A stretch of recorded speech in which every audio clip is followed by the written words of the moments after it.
एक बार एक छोटे से शहर में एक लालची आदमी रहता था।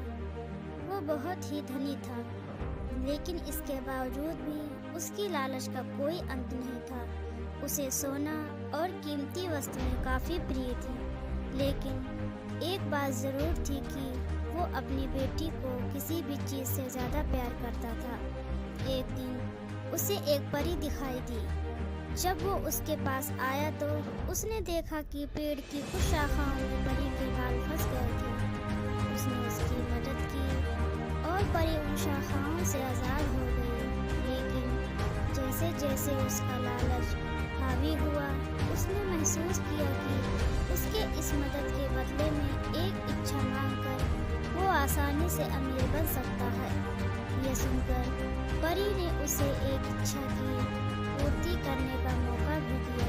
ऐसे में उस लालची आदमी ने कहा कि जो कुछ मैं छूऊं वो सब सोना हो जाए।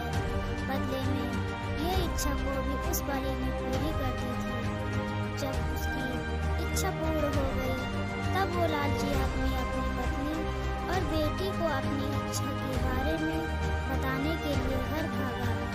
उसने हर समय पत्थरों और कंकड़ को छूते हुए और उन्हें सोने में परिवर्तित होते देखा, जिसे देखकर वो बहुत ही खुश भी हुआ। घर पहुंचते ही उसकी बेटी उसका अभिवादन करने के लिए दौड़ी। जैसे ही वो उसे अपनी बाहों में लेने के लिए नीचे झुका, वह एक सोने की मूर्ति में बदल गई। ये पूरी घटना अपने सामने देखते ही उसे अपनी गलती का एहसास हुआ।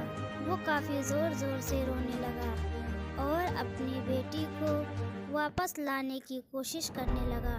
उसने परी को खोजने की काफ़ी कोशिश करी, लेकिन वो उसे कहीं पर भी नहीं मिली। उसे अपनी मूर्खता का एहसास हुआ, लेकिन अब तक काफ़ी देर हो गई थी। इस कहानी से हमें ये सीख मिलती है कि लालच हमेशा पतन की ओर ले जाता है। ज़रूरत से ज़्यादा लालच करना हमें हमेशा दुख प्रदान करता है।